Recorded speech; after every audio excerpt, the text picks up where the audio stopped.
चलिए आज हम इंडियन इकोनॉमी का चैप्टर नंबर 7 पढ़ने वाले हैं, ठीक है, जिसका नाम है एनवायरनमेंट और सस्टेनेबल डेवलपमेंट। ठीक है, तो सबसे पहले हम पढ़ेंगे कि एनवायरनमेंट है क्या, सस्टेनेबल डेवलपमेंट होता क्या है।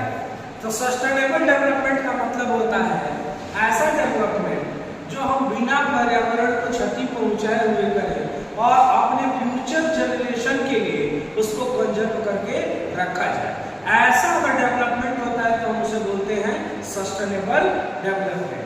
बात है एनवायरनमेंट, एनवायरनमेंट किसे कहते हैं? एनवायरनमेंट का हिंदी मीनिंग होता है पर्यावरण। तो हमारे आसपास जो भी चीज है पर्यावरण, चाहे वो बायोटिक हो चाहे एबायोटिक हो, वो सारी चीजें जो हमारे चारों तरफ है उन्हीं को बोला जाता है क्या? एनवायरनमेंट। ठीक है, यहाँ पर लिखा है environment is defined as the total planetary inheritance and the totally of all resources. ठीक है, जितने हमारे चारों तरफ, ठीक है, प्लांट, पौधे, जीव जंतु जो भी हमारे चारों तरफ है सबको क्या कहा जाता है? एनवायरनमेंट। ठीक है, the environment perform four whittle function. देखो एनवायरनमेंट के फंक्शन क्या है, एनवायरनमेंट का कार्य क्या क्या है। इसके कितने फंक्शन है? 4 फंक्शन। ठीक है, पहला है प्रोवाइड रिसोर्स फॉर प्रोडक्शन। पहला क्या है? Provide resource for production. तो लिखा है environment supply renewable and non renewable resources. ठीक, रिन्यूएबल का मतलब जिसका हम बार-बार क्या कर सके? यूज कर सके। और नॉन रिन्यूएबल का मतलब होता है जिसका हम यूज नहीं करें। ठीक है, जिसका एक बार यूज हो जाता है उसका दोबारा फिर यूज नहीं होगा, उसे बोलते हैं नॉन रिन्यूएबल रिसोर्स। और पहला फंक्शन है एनवायरनमेंट का प्रोवाइड रिसोर्स फॉर प्रोडक्शन। ये हमें क्या प्रोवाइड करता है? रिसोर्स। रिसोर्स प्रोवाइड करता है प्रोडक्शन करने के लिए। ठीक है, environment supply renewable and non renewable resource. Renewable resource are those which can be used without the possibility of the resource become depleted or exhausted like tree, resources, etc. मैंने इसके बारे में अभी आपको बताया, ठीक है, कि जो जल्दी समाप्त न हो, जिनका हम बार-बार उपयोग कर सकते हैं, उन्हें बोलते हैं हम रिन्यूएबल रिसोर्स। तो एनवायरनमेंट हमें प्रोवाइड कर रहा है। फिर लिखा है non renewable resource. Non renewable resource are those which can get exhausted with extraction and used like fossil fuel। Non renewable resource का मतलब जिसका हम एक बार यूज करेंगे और यूज करने के बाद दोबारा हम उसको यूज नहीं कर पाएंगे। जैसे कि फॉसिल फ्यूल, जैसे मैंने पेट्रोल में एक बार गाड़ी में पेट्रोल डाल दी, एक बार अगर वो जल गया तो उसके बाद समाप्त, फिर उसका यूज नहीं होगा। लेकिन पेड़ है, पेड़ को काटोगे उससे क्या बनेगा? लकड़ियां से तमाम तरीके के चीज बन सकती है। ठीक है, फिर लिखा है the natural resource provided by the environment are used as input for production। ठीक है, नेचुरल रिसोर्स जो प्रोवाइड किए जाते हैं, नेचुरल रिसोर्स हमको, हम उनको इनपुट के रूप में यानी रॉ मटेरियल के रूप में यूज करके क्या करते हैं? उसका प्रोडक्शन करते हैं। एनवायरनमेंट फंक्शन का दूसरा फंक्शन है एनवायरनमेंट एसिमिलेट वेस्ट। जितने वेस्ट है, वेस्ट मतलब कचरा, उस सब चीजों को कौन ऑब्जर्व कर लेता है? एनवायरनमेंट। ठीक है, जैसे the process of production and consumption activity generate a lot of wastage which is absorbed by the environment. ठीक है, जितना प्रोडक्शन और कंजप्शन के दौरान वेस्ट एराइज होता है, उत्पन्न होता है, उस सब वेस्ट को कौन एब्जॉर्ब कर लेता है? एनवायरनमेंट। तो एनवायरनमेंट का ये दूसरा फंक्शन है। एनवायरनमेंट का कौन सा फंक्शन है?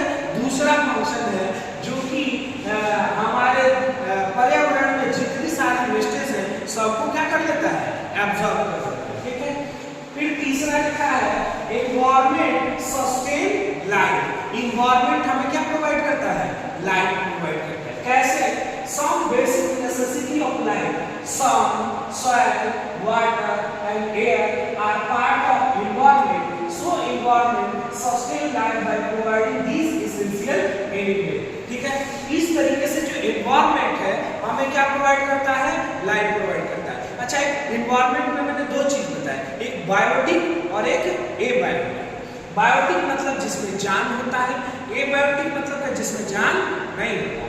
तो आप बताओ, सन, सॉइल, वाटर, एयर बायोटिक में आएंगे कि एबायोटिक में आएंगे? एबायोटिक में आएंगे, क्योंकि उनमें जान नहीं है, फिर भी हमारे लिए क्या है? बहुत जरूरी है। ये सनलाइट ना हो तो पेड़ पौधा भोजन नहीं बना पाएगा। आप पेड़ पौधा जब भोजन नहीं बना पाएगा तो हम भोजन नहीं कर पाएंगे। ठीक है, तो पर्यावरण में इसका भी बहुत बड़ा रोल है। ये होगा तभी लाइफ क्या होगी? चलेगी। वाटर, सॉइल एंड एयर, अगर पानी ना हो तो भी हम जी नहीं सकते हैं। हवा ना हो तो हम ब्रेथ नहीं कर सकते हैं, तो भी जी नहीं सकते हैं। तो इस तरह एनवायरनमेंट हमें क्या प्रोवाइड करता है? लाइफ, जीवन प्रदान करता है। ठीक है, चौथा फंक्शन है इट प्रोवाइड एस्थेटिक सर्विसेज। ये हमें कैसे environment include land, forest, water bodies, rainfall, air, atmosphere, etc. People enjoy this same beauty of these elements like that of vegetation. Such element help in improving quality of life. हमें पर्यावरण ये सारी चीजें भी प्रदान किया है, जैसे बड़ी बड़ी वाटर बॉडीज, वाटर बॉडी मतलब नदियाँ, झरना, है ना, तालाब, ठीक है, रेनफॉल, बारिश हमें दिया है ना, हवा, ठीक है, जिसको हम एंजॉय करते हैं कि नहीं करते हैं? ठीक है, और क्या दिया है? हिल स्टेशन, जिस पर हम बहुत अच्छी अच्छी सीनरीज पृथ्वी पर है, जिसको हम क्या करते हैं? एंजॉय करते हैं। तो कौन प्रोवाइड किया है? पर्यावरण। कौन प्रोवाइड किया है? पर्यावरण। ठीक है, अब हम चलेंगे, ये तो था चार फंक्शन, ठीक है ना। किसका फंक्शन था? एनवायरनमेंट का। एनवायरनमेंट का चार फंक्शन, पहला क्या था? Provide resources. दूसरा है एनवायरनमेंट एस्टिमुलेट वेस्ट। तीसरा है एनवायरनमेंट सस्टेन लाइफ। चौथा है ईट प्रोवाइड एस्थेटिक सर्विसेज। ठीक है, उसके बाद हम आगे चलते हैं। तो क्या है?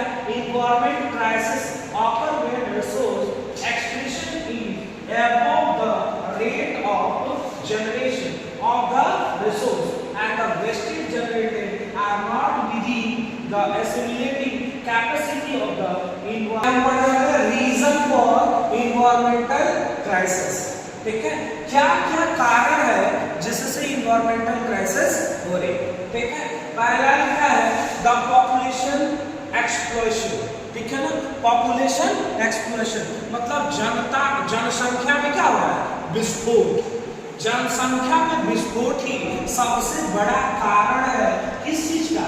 एनवायरमेंटल क्राइसिस का। ठीक है, इसमें लिखा है कि population explosion and advent of industrial revolution has increased the demand for environmental resource but their supply is limited due to the overuse and misuse. ठीक है, अच्छा, ये जब जनसंख्या बढ़ेगी तो जनसंख्या का क्या होगा?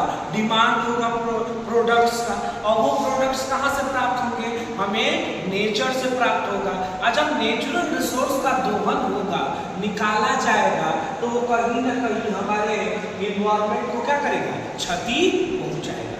तो सबसे बड़ा कारण क्या है? Population exploration.